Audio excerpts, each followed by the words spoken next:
Wes. Satu. Ha. Hidup rakyat, hidup buruh, hidup petani, hidup kaum muda, hidup perempuan yang melawan. Assalamualaikum warahmatullahi wabarakatuh. Kawan-kawan, izinkan saya untuk mengutip sebuah ayat dari kitab suci Al-Quran yang sebagai berikut. Innallaha la yughayyiru ma biqaumin hatta yughayyiru ma bi anfusikum. Sesungguhnya Allah tidak akan merubah suatu keadaan kaum sebelum kaum itu sendiri merubah keadaannya.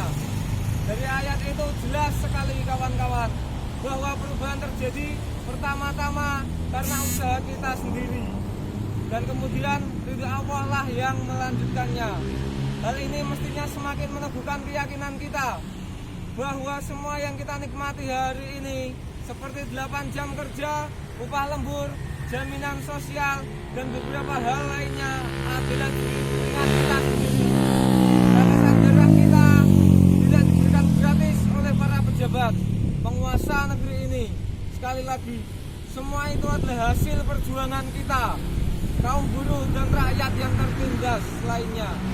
Hidup rakyat, hidup buruh, hidup petani, hidup kaum muda yang melawan, hidup perempuan. Kawan-kawan, di medan juang kita memperingati May Day tahun ini berbeda dengan tahun-tahun sebelumnya.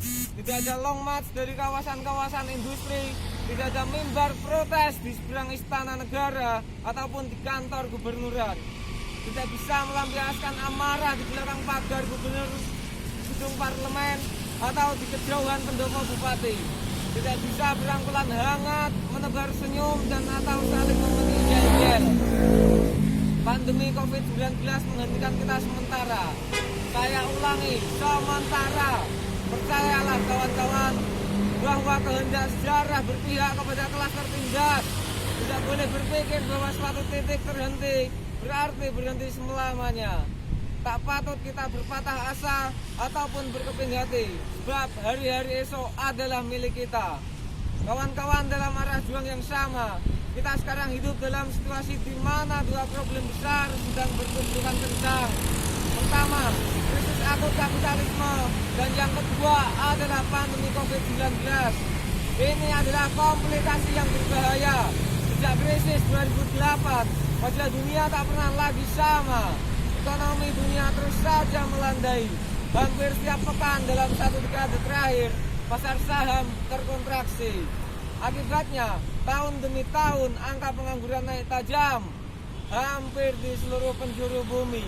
Pandemi COVID-19 hanyalah sangkakala yang membuka borok busuk sistem kapitalisme di negeri ini. Di dalam negeri kita menyaksikan kemacetan yang serupa. 5 tahun pemerintahan Jokowi menunjukkan kepada kita bagaimana perlambatan ekonomi berlangsung di dalam negeri. Pertumbuhan ekonomi tertekan kuat, tidak pernah berada di atas 5%. Jika proyek infrastruktur tidak sanggup segera mengerek angka pertumbuhan, alih-alih malah memperbesar skala hutang, neraca perdagangan berulang-ulang mengalami defisit. April tahun lalu bahkan mencetak rekor 2,5 US dollar. Kelesuan ekonomi ini yang selanjutnya mendorong upaya perubahan regulasi besar-besaran. Omnibus Law, paket regulasi yang kita tolak dengan keras selama ini. Hidup rakyat, hidup kaum muda, hidup buruh, hidup perempuan. Kawan-kawan barisan pelopor semua, peringatan Hari Buruh Internasional saat ini, kaum buruh dan rakyat pekerja sedang mengalami tantangan serius terkait Omnibus Law.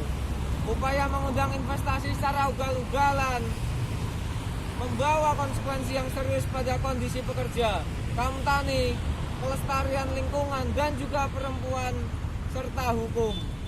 Omnibus Law memainkan peran yang agresif dalam lintas negara untuk menjawab kondisi-kondisi kemandikan ekonomi.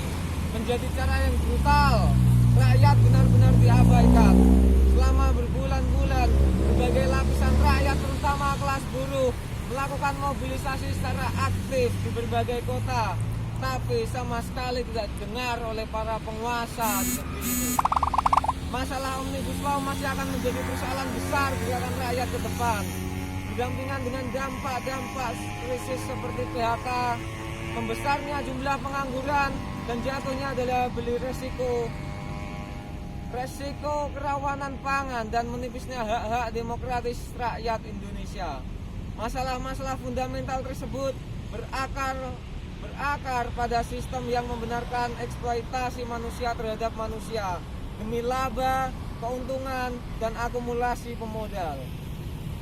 Hidup rakyat, hidup buruh, hidup petani, hidup kaum muda, dan juga hidup perempuan yang melawan.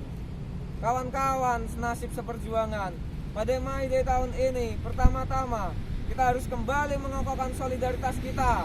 Solidaritas antara rakyat dalam bentuk rakyat bantu rakyat. Yang kedua, kita harus menuntut pemerintah dan juga DPR agar fokus menangani pandemi COVID-19.